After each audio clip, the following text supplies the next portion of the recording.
Saudações tricolores, galera, dando sequência na cobertura especial do nosso portal nas eleições 2019 para presidente no Fluminense. Hoje nós vamos conversar com o Mário Bittencourt, pré-candidato à presidência do clube. Mário, em primeiro lugar, muito obrigado por nos receber aqui na sua espécie de escritório, museu, né? Eu vendo que você tem uma coleção maravilhosa de camisas do Flu. E eu gostaria que você começasse nosso bate-papo abordando a saída do Ricardo Tenório do grupo formado por você e pelo Celso Barros. Bom, primeiramente, queria agradecer a oportunidade de estar falando com vocês, né? E já estava devendo essa entrevista há algum tempo, vocês já vinham pedindo. Fico feliz que vocês tenham aguardado aí chegar o momento apropriado, né, como a gente tinha conversado. Com relação à saída do Ricardo, eu acho que já está mais do que esclarecido, que foi uma questão de não entender alguns critérios técnicos que nós adotamos para seguir com o trio, né? Tanto é verdade que eu e o Celso seguimos juntos, né? Montamos a nossa candidatura, ficamos tristes com a saída dele, mas, infelizmente, vida que segue, a gente tem que seguir, ele está lançando a candidatura dele, a gente respeita, obviamente, é um direito democrático dele. Ficamos tristes e ficamos chateados apenas com o fato de a saída ter sido anunciada a nós pela imprensa e não antes para o grupo, né? Como não foi feita para o grupo, a gente se chateou ali momentaneamente, mas entendeu o posicionamento dele e acho que a gente tem que tocar para frente. Ok. Uma vez superado isso, Mário, conta para a gente um pouquinho da sua história no Fluminense. Bom, vamos lá. Eu sou sócio do clube desde o início da década de 90, né? Me tornei estagiário do Fluminense em 1998, no final de 98, no momento de crise do clube, né? O clube passava por um momento muito difícil, eu fui convidado a participar de um processo seletivo lá, entrei no departamento jurídico e, de lá em diante, passei quase que 20 anos da minha vida defendendo as cores do Fluminense, nos tribunais desportivos, trabalhistas, cíveis, enfim. Durante um período internamente, depois montei o meu próprio escritório, fui prestador de serviço em 3 gestões, né? Trabalhei na gestão do Davi Fischel, que foi quem me levou como estagiário na época, em que eu tenho uma enorme gratidão, né? Já não está mais entre nós, mas para mim é um dos grandes presidentes da história do Fluminense, porque foi o presidente que aceitou pegar o Fluminense num momento de enorme dificuldade, né? Eu digo que o Fluminense tem o Oscar Cox, lá que foi o fundador, e o Fluminense tem o Davi Fischel, que aceitou pegar o Fluminense quando o Fluminense estava no fundo do poço. Então, praticamente, renasceu a gente das cinzas aquela gestão do Davi. Depois ele saiu, eu segui prestando serviços também como advogado, repito, na gestão do Roberto Orcades, e acabei trabalhando também por 2 mandatos, não inteiros, na gestão do Peter Simpson, também como advogado, em algum período trabalhei no futebol, vocês sabem disso, mas quando percebi que algumas coisas não estavam de acordo com aquilo que eu entendia de bom para o Fluminense, acabei entregando o meu contrato profissional, né, e resolvi sair candidato à presidência, porque já sabia internamente que os rumos do clube eram rumos perigosos, especialmente com relação ao lado financeiro. Então, saí, concorri em 2016, como vocês todos sabem, e acabou que não obtivemos a vitória, o Abad venceu a eleição, e hoje estamos aqui lançando uma nova candidatura ao lado do Celso Barros, né, que também foi oposição em 2016, importante ficar muito claro isso.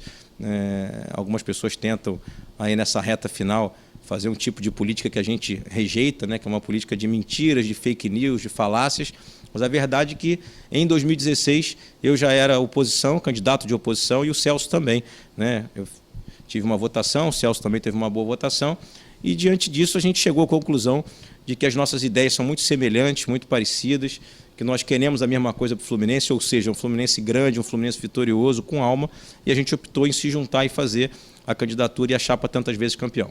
Maravilha. Queria que você falasse um pouquinho sobre a sua visão da gestão Peter e da gestão Abad. Olha, como eu falei agora há pouco para você, eu sou uma pessoa justa, honesta e não trabalho com factoides nem com mentiras. Eu acho que a primeira gestão do Peter em 2011, 12, 13 foi uma gestão boa, né? Foi uma gestão de razoável para boa. O time foi bem, enfim, teve algumas situações positivas.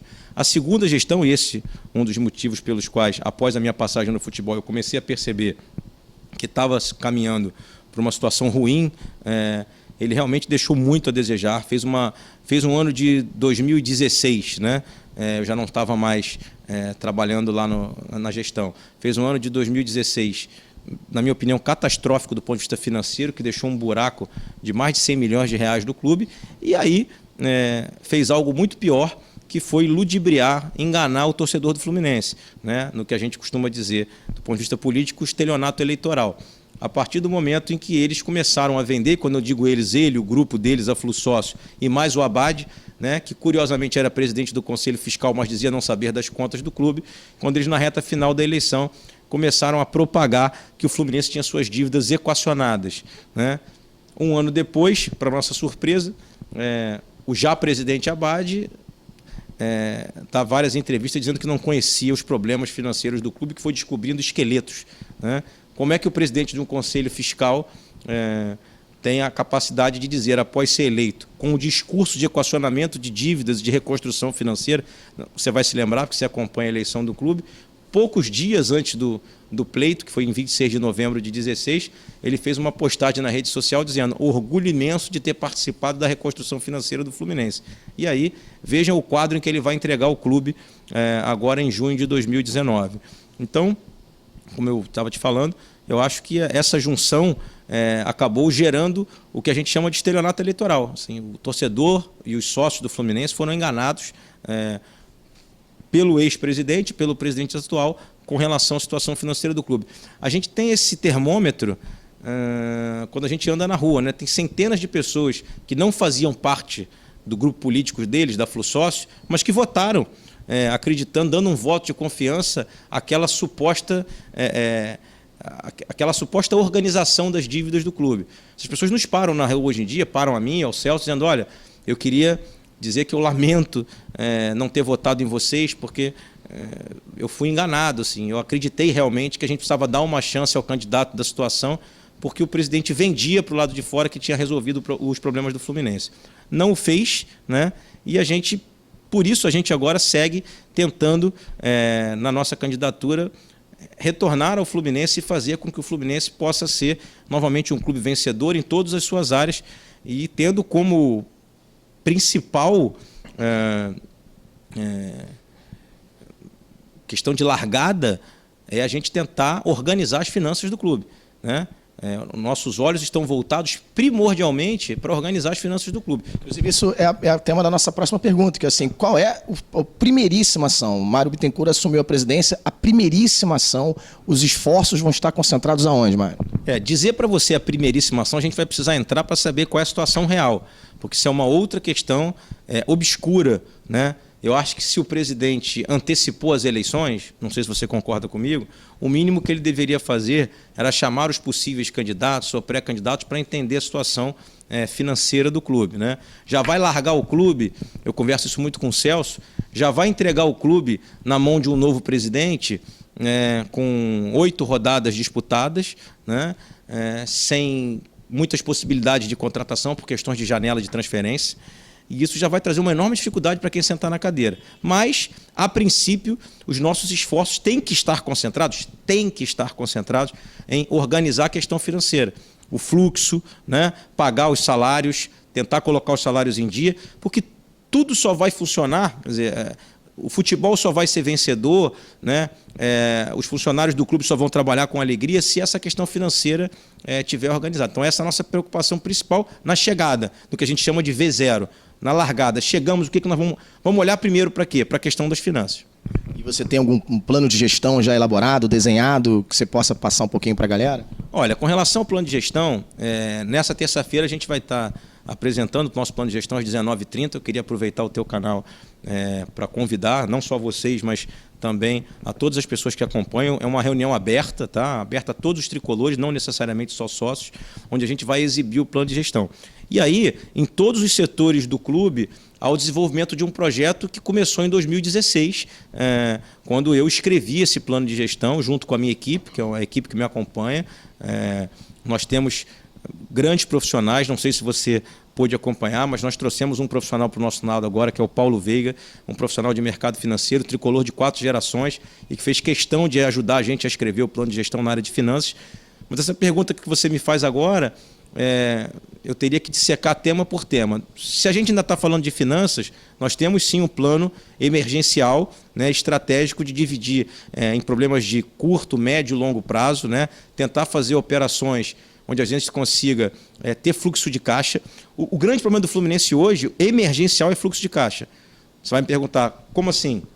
As penhoras impedem que todas as receitas que a gente receba entrem no caixa do clube. Então, por isso que muitas vezes você vê, o jogador foi vendido por X milhões de reais, né? E o Fluminense não conseguiu quitar certas dívidas que tinha dito que ia pagar com a venda desse jogador. Por que isso? Por exemplo, por causa das dívidas trabalhistas, das dívidas fiscais. Hoje o clube não paga o Profut, né? Hoje o clube paga o ato trabalhista, entretanto, fora do ato foi construída uma dívida de mais de 100 milhões de reais. Então você paga o ato trabalhista, mas tem penhoras por fora do ato. São essas penhoras que inviabilizam o fluxo de caixa. Então, imediatamente, o que a gente tem que fazer? Tentar restabelecer um controle desse fluxo e das dívidas do Fluminense. Esse é o nosso plano inicial, né? Mas aí sim, tem que estar atrelado depois, no futuro, a questões de marketing, a um bom plano de sócio-futebol, enfim, a melhorar a maneira como o Fluminense vende os seus jogadores, né? O Fluminense vende muito mal os jogadores, vende mal também porque não tem fluxo de caixa. Então, vende no desespero. Todas as vezes que o Fluminense precisa de dinheiro, ele vai ao mercado e demonstra para o mercado que a situação dele é caótica. Logicamente, o preço de tudo abaixa, né? Quando você diz que precisa muito, do outro lado tem alguém que sabe que não precisa pagar tanto. E essa questão da gestão, a gente vê muita gente falando também, muitos tricolores, a respeito de reforma estatutária, para que no estatuto reze lá que o presidente seja obrigado a prestar contas com um centro de custo, com os razonetes. Você pretende promover, sugerir essa alteração estatutária também?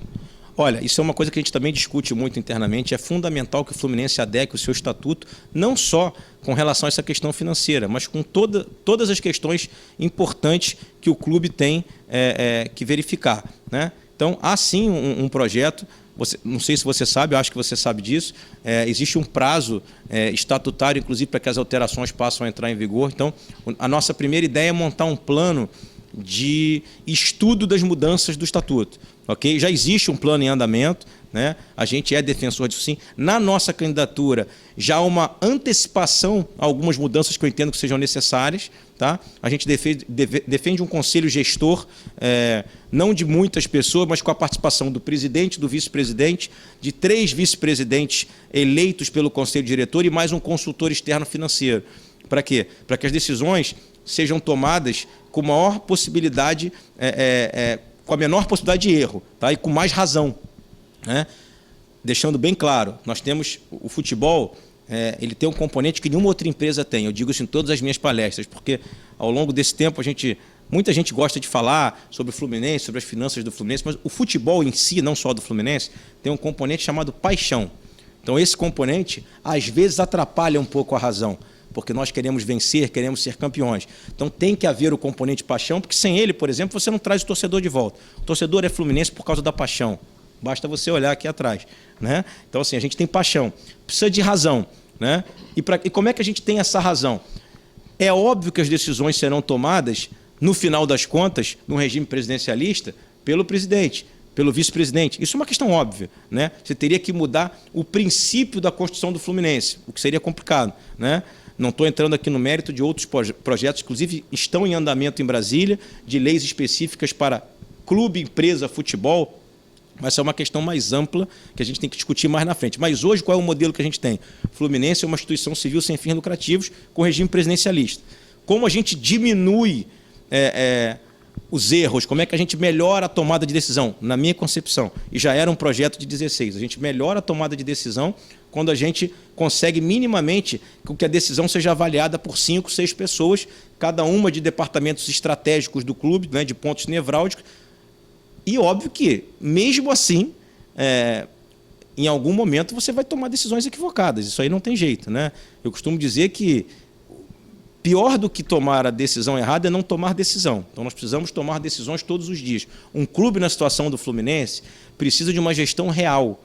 Não adianta a gente ficar apresentando indicadores financeiros, PowerPoint, uma série de situações se a gente não arregaçar as mangas e entrar para dentro do problema. E o que é administrar um clube de futebol com uma dívida de, sei lá, 700, 800 milhões? Acredito que esteja hoje do Fluminense.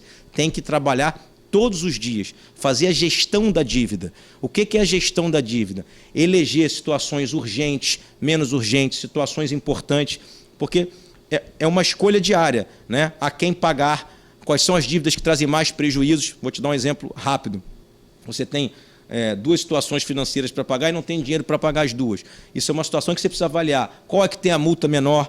Qual credor pode me trazer problema de penhora ou não? Então, tudo isso é gestão diária, gestão de dívida. Então, é importante a alteração estatutária e é por isso que a nossa ideia é fazer com que, no futuro, a gente consiga ter esse conselho, esse grupo para gerir o clube com mais cabeças pensando, dando opinião, mas enquanto a gente não consegue fazer, até pelas questões dos prazos do estatuto, a gente se junta e dentro da própria gestão, já cria um grupo onde o presidente toma decisões, mas orientado e chancelado por outras pessoas das áreas específicas. Não, maravilha. A questão também que muita gente pergunta nos nossos canais aqui é para a gente sempre perguntar para os candidatos. A auditoria, você pretende fazer? Pretendo fazer e queria deixar bem claro uma coisa aos torcedores e aos sócios do clube. O que foi feito na gestão agora que está saindo foi uma consultoria. Tá? O Fluminense contratou uma empresa para fazer uma consultoria e não uma auditoria. A empresa entrou lá, fez um diagnóstico, né? Entrou, entregou um papel e falou, executa isso aqui. Então o Fluminense não foi auditado. Desde 2016, você fica à vontade, inclusive, para entrar lá e ver o nosso plano de gestão de 16 e já está no de 19, auditoria permanente. Tá? Auditoria permanente, inclusive, vou antecipar um pouquinho aí da nossa apresentação de mais tarde, tá? Nós vamos criar uma vice-presidência de governança e compliance. O Fluminense precisa ter transparência. Tá? Eu defendo isso desde 2016, não só a vice-presidência de governança e compliance, mas também um portal da transparência. É direito do torcedor do Fluminense e do sócio do Fluminense que ele entre no site do Fluminense diariamente e acompanhe as coisas que o Fluminense faz do ponto de vista financeiro, do ponto de vista de marketing. Você vai perguntar, mas como isso? Porque é justamente isso que traz credibilidade para o investidor. É muito duro para o investidor, é muito triste, muito chato que ele esteja querendo patrocinar um clube de futebol, no caso o nosso clube que a gente ama, e fique vendo especulações, notas em jornal de que ele vai botar esse valor e que o valor não é esse. Então, nada mais transparente do que a gente dizer isso ao torcedor, né? Como é que a gente está funcionando, né? Quais foram os valores que foram acertados. Obviamente que isso não passa por salário das pessoas, enfim, informações de caráter sigiloso, cláusulas de confidencialidade dos contratos, óbvio. Ninguém vai ter acesso ao contrato, mas se o balanço é publicado, veja bem, vê se o que eu estou falando não é totalmente plausível. Se o clube já publica o balanço obrigatoriamente, todo ano, lá estão as dívidas do Fluminense, as receitas do Fluminense. Lá está escrito. Por que não, quando eu assino o contrato de patrocínio, eu já não digo isso no meu portal da transparência, que vai entrar no balanço um ano depois? Eu acabo com especulação, mostro para o torcedor que ele tem que participar, trago o engajamento do torcedor, né? Porque como é que eu convenço o cara a botar 40, 50, 60 reais por mês num clube que não é transparente? Né? Num clube que não entrega nem a carteira dele de sócio, num clube que suspende o pagamento dele porque ele trocou o número do cartão, num clube que não vende camisa nos outros lugares do Brasil, né? Num clube que trata mal o seu torcedor na bilheteria. Assim, a falta de transparência afasta. A gente tem que entender, eu falei isso em 2016 numa palestra, teve um torcedor que ficou chateado comigo, me contestou, e depois aderiu à nossa candidatura e hoje é um dos nossos apoiadores ferrenhos, quando eu falei para ele que a gente tem que criar na nossa cabeça a relação torcedor-consumidor. Ele ficou chateado comigo, eu falei, não fique, cara. Você é um torcedor-consumidor, todos nós somos. Olha quantas camisas do Fluminense eu tenho, olha quantas você tem na sua casa. Se lançar uma amanhã, eu vou sair e vou comprar. Eu estou consumindo produtos do Fluminense. Né? Como é que a gente transforma essa paixão, essa relação, numa relação de confiança? Abrindo o portal da transparência para o cara. Ele tem que olhar lá que o Fluminense é um clube sério e que ele tem vontade de consumir o Fluminense. Diferentemente de outros consumidores, e foi esse exemplo que eu dei na palestra de 2016, se você entra num lugar para tomar uma cerveja, você vai escolher a cerveja mais gelada, né? A que você gosta, mas se a que você gosta não tiver gelada, você vai optar pela mais gelada. No Fluminense, não. Na paixão, você vai sempre optar pelo Fluminense. Se o Fluminense estiver mal, né? Se o Fluminense perdeu o domingo, né? Perdão, no sábado para o Botafogo, e a torcida saiu aplaudindo. Isso é paixão. Né? Quando é que você sai de um espetáculo, seja ele qual for, que você pagou, o cinema, o teatro, se você não gostar, você aplaude? Não, você pode até não ganhar, mas você vai embora para casa. A paixão do torcedor faz com que o torcedor/consumidor do futebol seja o cara mais fiel. E o que o clube faz para fidelizar o torcedor? O nosso clube, com todo respeito, não faz nada. Nós não fazemos nada para fidelizar o nosso torcedor. Nós tratamos mal aquelas pessoas que são a nossa razão de existir, né? Se o Fluminense conseguir fidelizar 40, 50, 60 mil tricolores por mês, a gente consegue pagar a nossa folha do futebol. Entende? Então, um programa de sócio-futebol verdadeiro, honesto, que dê outras possibilidades do torcedor ter as experiências com o clube. Eu sempre falo assim, quando eu converso com tricolores na rua, eles me perguntam, nós temos que aumentar a nossa torcida. Eu digo para eles, temos que aumentar a nossa torcida sim, mas antes de aumentar a nossa torcida, a gente tem que fidelizar a nossa torcida. Porque o Maracanã cabe o mesmo número de pessoas do nosso clube ou dos outros. Como é que a gente vai ser diferente de quem tem mais torcida do que nós? Fidelizando muito mais do que os outros. Se eu conseguir botar 30, 40, 50, 60 mil pessoas, em média, nos jogos do Fluminense, não me importa o que estão do lado de fora. Entende? Ou seja, eu conseguir encher o estádio é o mais importante.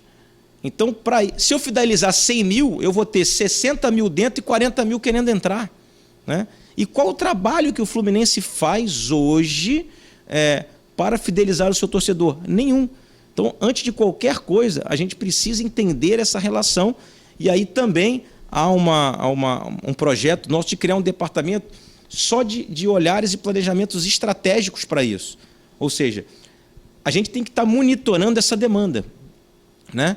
Monitorando o que o torcedor quer, o que ele precisa, onde ele quer ir, aonde é mais fácil para ele ir, como é mais fácil para ele comprar, criar facilidade para o torcedor, para que ele possa sair de casa com a seguinte cabeça: poxa, o Fluminense faz tudo para me ter perto, né? O Fluminense me quer perto. Maravilha. Você abordou também a questão de marketing, a questão dessa fidelização e falou de estádio. E aí volta a se falar do estádio próprio. Tem um projeto de revitalização das Laranjeiras aí que foi apresentado há pouco tempo. Inclusive, a gente vai ter a oportunidade de conhecer até um pouco melhor. Na sua visão, o que você acha? Você acha que o Fluminense tem que revitalizar as Laranjeiras, tem que procurar construir uma arena própria? E também falasse um pouquinho sobre essa parceria da gestão, claro, dentro daquilo que é conhecido, né, por todos nós, da parceria Fla-Flu no Maracanã. Bom, vamos lá. Como esse é o momento de reta final eleitoral, eu já falei sobre esse tema nas minhas redes sociais, sobre a questão das Laranjeiras, da revitalização, do estádio próprio. Por que eu estou fazendo esse preâmbulo? Porque nesse momento as pessoas tentam usar as coisas de um lado e de outro para tentar encontrar contradições, enfim. É que não existem. Eu fui muito claro e muito transparente. O melhor projeto será o melhor projeto para o Fluminense e para o torcedor do Fluminense. E isso eu não posso decidir monocraticamente, não posso decidir sozinho, nem eu, nem o Celso, né? Isso precisa passar por um estudo real e sério para que a gente não invente uma situação que depois vai trazer um problema grave novamente financeiro para o clube. Então, qual é a situação de momento hoje? Nós temos um contrato com o Maracanã, né? Um contrato de 6 meses inicialmente, uma concessão que pode ser renovado por mais 6 meses. E aí depois, não sei por quantos anos, porque eu não conheço ainda os instrumentos, não estamos lá, estamos apenas concorrendo, né? E temos um projeto que eu tive a oportunidade de ver, li com atenção, que me parece um projeto muito interessante de revitalização das Laranjeiras para jogos até 12 ou 15 mil pessoas, dependendo das possibilidades de parceria. Há também um projeto de estádio próprio que eu não tive acesso, também já falei isso nas redes sociais, e se tiver acesso, obviamente que vou olhar com o maior carinho, que me parece, dizem ser, de um estádio para 19 ou 20 mil pessoas na Barra da Tijuca. O que eu acho? Se o Fluminense partir para o estádio próprio um dia, ele tem que partir para um estádio próprio que tenha capacidade para disputar as grandes competições também. E aí, lá na frente, talvez eu não tivesse o Maracanã. Se eu já tenho o Maracanã hoje e há uma possibilidade de revitalizar Laranjeiras, repito, isso depende de questões discutidas com o governo, prefeitura, institutos específicos, mas o que me foi apresentado é que é um projeto que o Fluminense não desembolsaria nenhum valor, que o dinheiro viria de fora, que se revitalizaria. Se existe essa possibilidade real, neste momento, num clube que passa por enormes dificuldades financeiras, eu acho que seria interessante ter o Maracanã e as Laranjeiras para os jogos de pequeno porte, inclusive do Campeonato Brasileiro, porque o Santos manda seus jogos na Vila Belmiro e a capacidade de 13 mil pessoas, aprovado pelo regulamento da CBF, ok? Havendo um estádio próprio no futuro, de 40 mil, por exemplo, de 50 mil pessoas, você poderia, isso não inviabilizaria Laranjeiras, você poderia ter o estádio próprio para 50 mil pessoas, mais as Laranjeiras, ok? ou, né, ter o estádio próprio, ter a Laranjeira revitalizada e, quando precisar para públicos maiores, jogar no Maracanã em situações específicas e esporádicas. Eu, particularmente, gosto muito da ideia do Maracanã por vários motivos. Pela nossa história no estádio, pela facilidade da localização, porque a nossa torcida chega ali de todos os lugares mais fácil, né? Então o Maracanã é um estádio, talvez, posso estar falando uma besteira, porque eu não conheço vários estádios pelo mundo, conheço quase todos no Brasil, no mundo eu conheço poucos. Mas acredito que o Maracanã talvez seja, em termos de chegada dentro de uma cidade, o estádio com maior facilidade do torcedor ter acesso. Por várias vias, está no coração da cidade, enfim, tem uma situação muito privilegiada o Maracanã, né? Então, e aí é por isso que eu defendo um estudo. Você vai me perguntar o porquê. Porque antes de eu fazer o estádio, eu preciso saber onde está localizada a torcida do Fluminense. De onde ela sai, é o de para. O cara sai de um lugar para outro. Então, por exemplo, talvez a gente, de maneira precipitada, construa um estádio em algum lugar em que fique de difícil acesso para a torcida, né? Então, a gente precisa fazer um mapeamento, um censo tricolor, acho que até a atual diretoria já vinha fazendo, que eu acho que é o DNA tricolor, enfim, para saber o seguinte: primeiramente, aonde estão os meus torcedores? Onde está a maior quantidade e mais? Essa quantidade, quem é que vai ao estádio? A maioria das pessoas que mora onde? Então, isso é fundamental, né? Então, assim, o que eu disse no meu texto das redes sociais, e repito aqui, antes de qualquer coisa, a gente precisa voltar a pagar os salários em dia, ter bons times, ganhar campeonatos, até para poder encher o estádio, seja ele Maracanã, as Laranjeiras ou o estádio próprio.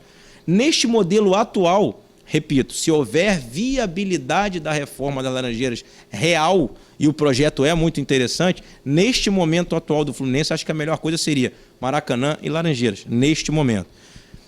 E aí eu costumo dizer também nas nossas reuniões de campanha que primeiro é o que é urgente, depois é o que é importante. Estudando a viabilidade do estádio próprio e vendo que é muito importante, por exemplo, para no futuro aumentar a nossa capacidade dos programas de sócio-futebol, aí nós vamos discutir todos juntos. Quando eu digo todos juntos, todos nós juntos.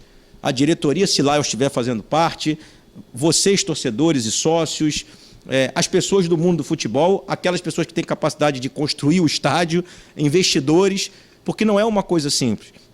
Eu não tenho dados concretos, mas ouço muito se falar que alguns estádios no Brasil que foram construídos recentemente por alguns clubes não estão tendo um resultado positivo, tá? Não necessariamente os programas de sócio-futebol estão aumentando por causa do estádio, mas não é uma relação consolidada também. A gente precisa fazer um estudo, precisa entender se fazendo um estádio a gente melhora.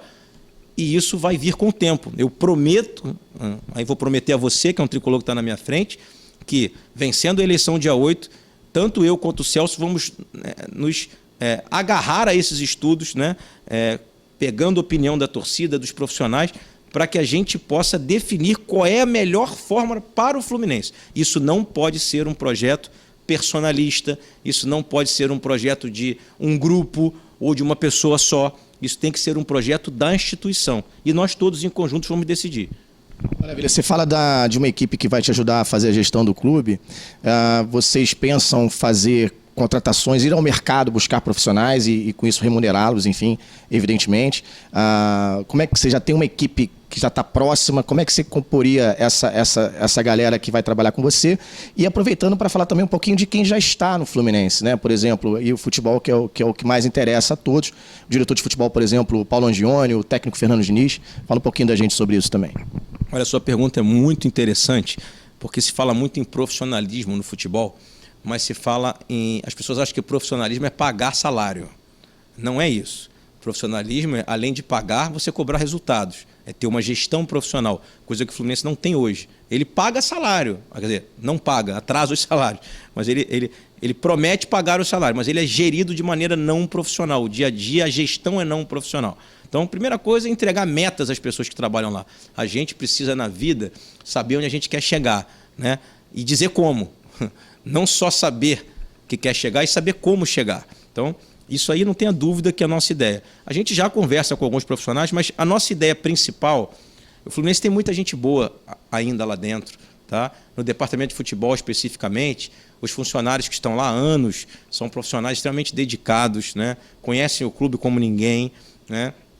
Em outros setores do clube também temos bons profissionais, porque eu sei que eu estive lá dentro, tem gente boa, como todo lugar, tem gente boa e tem gente ruim, né? A primeira coisa que a gente tem que fazer é, até porque nós vamos, se vencermos, teremos um mandato de 3 anos e meio, né? Nesse primeiro momento, aquilo que eu te falei é olhar a organização financeira, olhar o departamento de futebol e todo o restante do clube, como é que eles estão sobrevivendo, fazer com que esse time possa, ainda esse ano, disputar um título e, dentro do Campeonato Brasileiro, melhorar a sua performance de resultado, porque vem jogando bem, mas não está tendo resultado, e vocês sabem que futebol é resultado. Não só pela essa questão desse clichê de futebol é resultado, porque tem que trocar ou não trocar as pessoas. Porque futebol é resultado, nós só estamos aqui porque queremos um Fluminense vencedor. Então, está jogando bem, mas não está tendo resultado.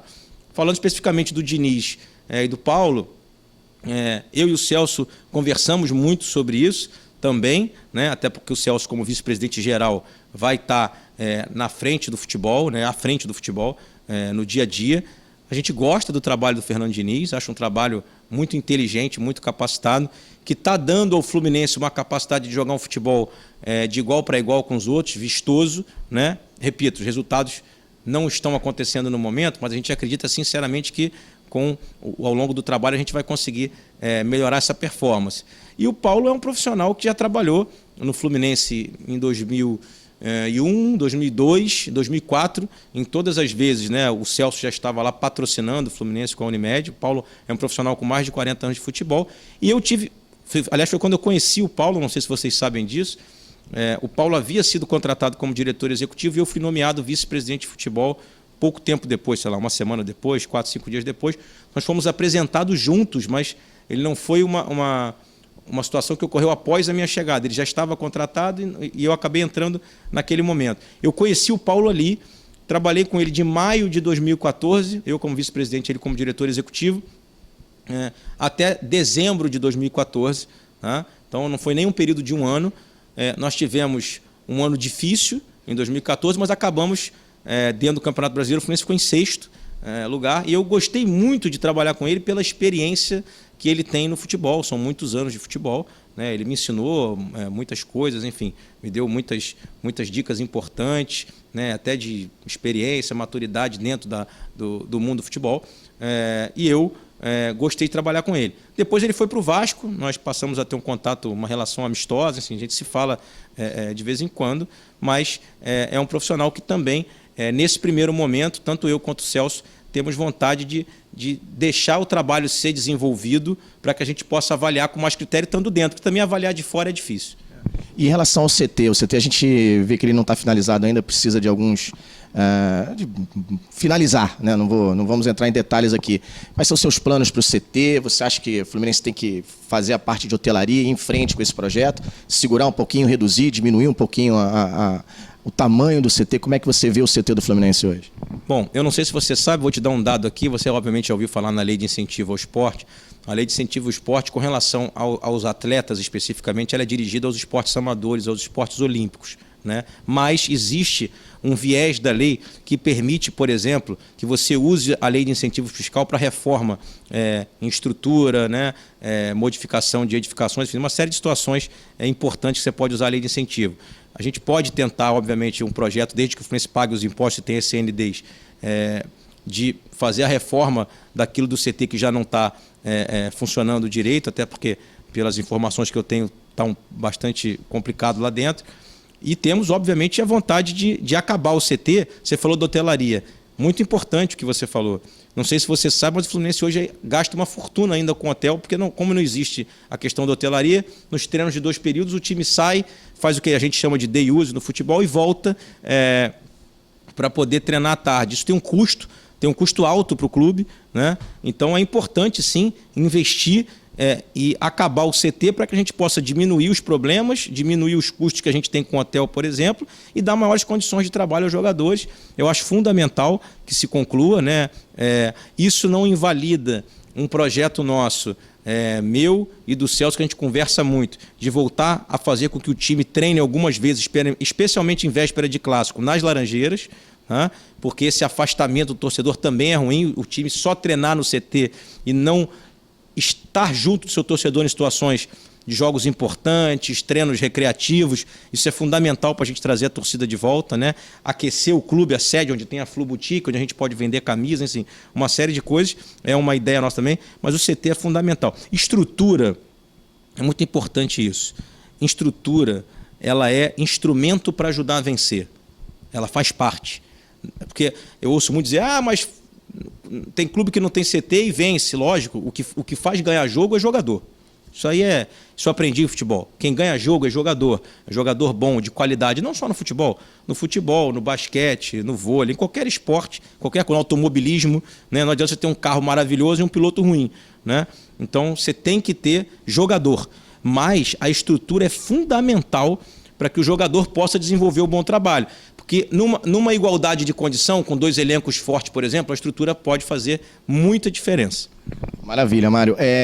Você falou também desse colegiado que você está pretendendo montar, né, com seus profissionais, fazer parte da sua direção, da diretoria que você pretende montar, enfim. E pessoas, figuras políticas do Fluminense, que têm nomes fortes aí na torcida, como o próprio Pedro Antônio, como o Ricardo Tenório, participariam de alguma forma dessa sugestão? Seriam convidados a participar? Olha, vou começar pelo fim, né? Com relação ao Ricardo, ele saiu do grupo, isso é fato público notório, e está lançando a candidatura dele. Como já falei inicialmente, eu acho que é um direito dele, como todo grande tricolor. Se um dia tiver a possibilidade de ajudar numa futura gestão nossa, dentro de uma área que ele possa contribuir, isso é óbvio. Com relação ao Pedro Antônio também, né? Já ajudou em gestões anteriores, né? E se tiver possibilidade de estar junto do Fluminense, isso é importante ficar bem claro aqui, é junto do Fluminense, não é junto do Mário, junto do Celso e eu junto de ninguém. A nossa candidatura, Mário e Celso, é uma candidatura de 2 tricolores que já passaram pelo clube, né? Tiveram acertos, tiveram erros, que ajudaram o Fluminense em períodos difíceis e que entenderam que juntos poderiam trazer a credibilidade de volta para a instituição. É isso. É um projeto do Fluminense, não é um projeto nosso. Mas você sabe também que por questões de divergências de pensamento, né? Divergências de leituras específicas em certos momentos, às vezes as pessoas estão em lados opostos. Isso é natural. Alguém me perguntou ontem, mas você não acha que tem que estar todo mundo sempre junto? Se a gente partir desse princípio, a gente vai achar que não vai haver candidatura à presidência da República, porque, em tese, todo mundo é brasileiro e ama o Brasil, né? E tem sempre mais de 2, 3, 4, 5 candidatos. Isso faz parte. O que eu entendo é o seguinte, num pleito, numa eleição, existem propostas dos 2 lados, ok? Né? Tem boas propostas da nossa candidatura, que é uma candidatura propositiva. Se do outro lado tiverem propostas interessantes e a gente vencer, é óbvio que a gente vai usar as propostas interessantes, porque as propostas não são para mim, as propostas são para o Fluminense. E eu gostaria muito que, se por um acaso nós não formos exitosos na eleição, que quem vença a eleição também possa usar as nossas propostas, que foi a minha grande tristeza de 2016. Nós fizemos uma campanha muito bonita, com excelentes propostas, né? E, ao vencer a eleição, o presidente, que ainda segue no cargo, não usou aquilo que a gente construiu para o Fluminense. Você vai ver hoje, mais tarde, no lançamento, as propostas extremamente interessantes que a gente tem para reconstruir ou para trazer de volta a organização e o brilho do clube. Então, assim, o que eu entendo? Política é divergência de conceitos, de opiniões. Eu tenho 10 opiniões sobre um assunto, você tem 5 sobre esse assunto.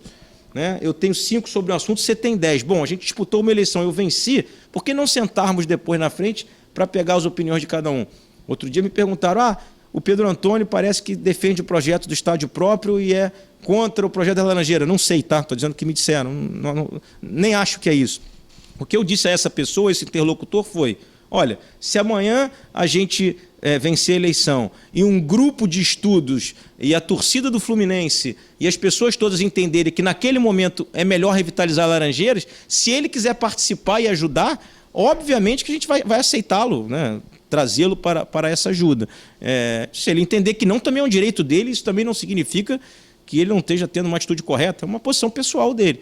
Eu entendo o seguinte, o clube é uma coletividade, tem que valer sempre a vontade da maioria e da parte técnica, né? O que é melhor para o Fluminense tecnicamente e o que a maioria quer. Se for assim, todo e qualquer tricolor apaixonado, como todos nós somos, estará junto de nós para poder trazer o Fluminense para o seu lugar que ele merece. Para finalizar aqui, Mário, retorno de alguns ídolos, você pensa em repatriar alguém? A galera gosta, né, como idolatria, né, com o Fred, com o Thiago Neves, Thiago Silva. E o que você acha dessa política hoje existente no futebol do Fluminense de teto salarial? Bom, vamos lá. Sem politicagem nenhuma, sem nenhuma demagogia, é fato público e notório que a gente tem vontade sim de repatriar os ídolos, desde que em condições financeiras que o Fluminense possa suportar, tá? Quando eu falo isso, talvez trazendo patrocinadores, patrocinador mais, investidores, ou seja, porque o que as pessoas têm que entender, até porque tem um pequeno grupo aí que tenta fazer balbúrdia de confusão na eleição, para dizer que a nossa candidatura, a minha e do Celso, nós estamos falando em grandes jogadores e o Fluminense não tem dinheiro, mas bom, como trazer dinheiro também sem grandes jogadores? O core business do Fluminense é jogar futebol, é fazer futebol. Então, talvez as pessoas não queiram estampar a marca na camisa no momento porque não tem alguém que possa dar visibilidade a essa marca. Então, se a gente conseguir montar operações em conjunto, de trazer 2, 3, 4 investidores que, por exemplo, custeiem a vinda desses atletas, é uma coisa interessante. Então, é fato público e notório, não é demagogia, não estamos conversando com nenhum dos jogadores, até porque seria um desrespeito ao fato de eles estarem jogando em outros clubes, mas é fato público notório que eu tenho uma relação próxima com o Fred, que a gente já conversou algumas vezes sobre a possibilidade dele voltar. Ele já declarou, não foi nem através da nossa campanha, que tem vontade de um dia retornar ao Fluminense, né, e até encerrar sua carreira no Fluminense. Então é um jogador que todos... Fui eu que renovei o contrato dele em 2015, né, por 4 anos. Infelizmente, esse grupo que se apoderou do Fluminense mandou ele embora em 2016 com um argumento triste de dizer que estava fazendo uma economia, né? Que tipo de economia você faz quando você manda um dos maiores ídolos da história do clube embora e traz 7, 8 jogadores que custam mais caro que ele? Não tem a menor lógica. Eles não avaliaram o que eu te falei no início da entrevista, que é a paixão, né, que é o intangível, quanto o Fred poderia trazer de receita para nós, para o resto da vida, né, tendo uma história de 10, 15 anos no clube. Né? Então, o Thiago Neves é um outro jogador que todos sabem a relação que ele tem com o Fluminense, a esposa dele é tricolor, tem uma relação muito próxima com o Celso, se falam sempre sobre futebol, batem papo. O Silva, o vídeo dele na semana passada é algo sensacional, né? Eu também tenho uma boa relação com ele, mas assim, as poucas vezes que a gente teve recentemente juntos no Brasil, que a gente acabou se encontrando, eu fui taxativo com ele, que eu acho que ele deve terminar a sua carreira no Fluminense, isso é óbvio que a decisão é dele. Então a gente tem toda essa ideia, mas com a cabeça no lugar, né, com austeridade, mas a gente só entende que o Fluminense voltará a brilhar se a gente tiver tudo isso que eu estou te falando em conjunto. E para finalizar, por que Mário Bittencourt, dia 8? Eu mudaria um pouquinho a sua pergunta, né? Por que Mário Bittencourt e Celso Barros, dia 8? Porque é uma candidatura de 2 tricolores que durante muito tempo puderam contribuir com o Fluminense. Eu, durante quase todo o tempo, na defesa institucional, né? E como advogado do clube, né? Eu falo para todo mundo, eu já era advogado do Fluminense quando eu era criança, eu já defendia o Fluminense na escola, nas discussões, né? Eu já era um defensor do Fluminense desde criança. Depois me tornei um profissional que tive essa oportunidade, essa coisa que para mim é um presente da vida, poder ser advogado e advogar para o clube que eu amo. Não tem nada igual, posso te garantir. Sofria e sofro, inclusive, hoje em dia, de não estar advogando para o clube, não que os profissionais que estejam lá não sejam competentes, enfim, mas sofro de não poder estar defendendo o meu clube. Então, assim, e depois tive algumas passagens no departamento de futebol, a última delas em 2014/fevereiro 16, onde a gente atravessou um momento de dificuldades até pela saída do patrocinador, conseguimos deixar um bom time em 2016. As pessoas não se lembram, ou se não se lembram, usam isso de forma equivocada, né? Eu fui vice-presidente de futebol de maio de 2014 a fevereiro de 2016. Nós tivemos um ano de 15 difícil, não tínhamos dinheiro, não contratamos nenhum jogador pagando, foram todos gratuitos, vieram todos ou por empréstimo gratuito ou mesmo vindo em definitivo, o Fluminense não gastou um centavo com esses jogadores.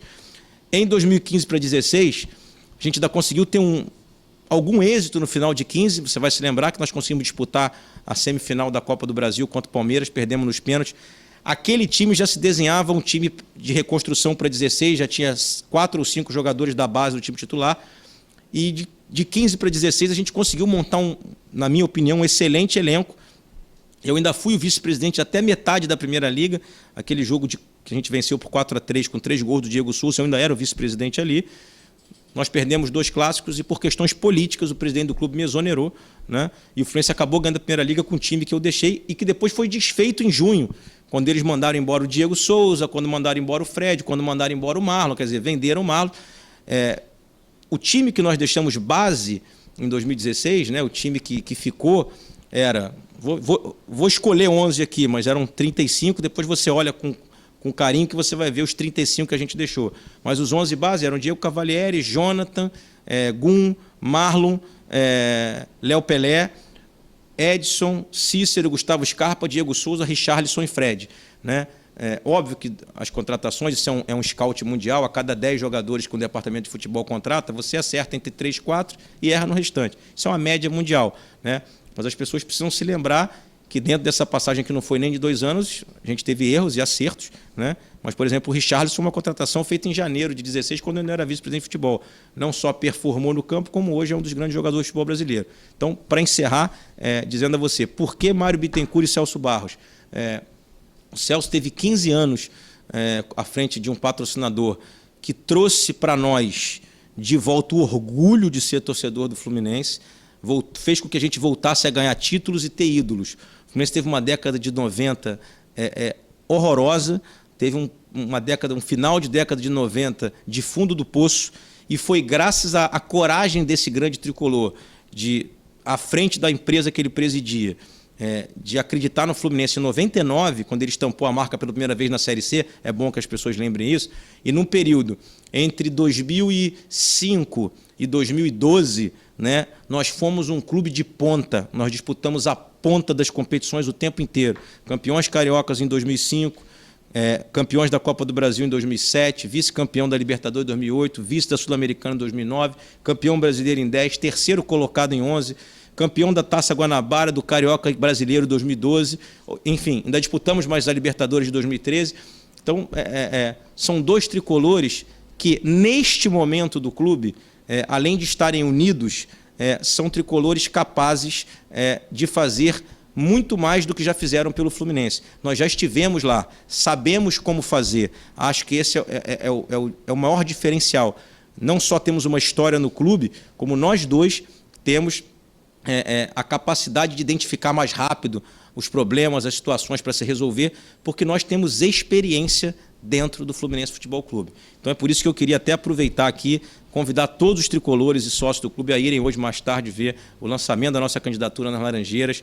Vai ser uma festa bem bonita, bem legal, emocionante, posso te garantir, com muitos ídolos lá, ex-jogadores que estão nos apoiando, e que no dia 8 de junho o sócio do Fluminense, o sócio futebol, né, o torcedor do Fluminense, possa ir lá na urna e entender que existe uma dupla que está mais uma vez colocando a sua experiência, a sua capacidade, principalmente a sua coragem para tentar fazer com que o Fluminense volte a ser aquele Fluminense ali, que daqui a pouco vocês vão filmar, campeão da Copa do Brasil, campeão brasileiro, disputando competições internacionais e especialmente trazendo liga entre a instituição e a sua torcida, que na nossa concepção hoje é onde o Fluminense mais falha. Ok? Saudações tricolores.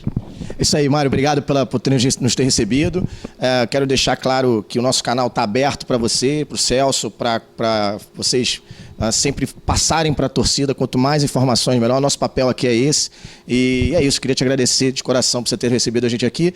Saudações tricolores.com. Aqui a notícia é tricolor e a gente vem sempre buscar.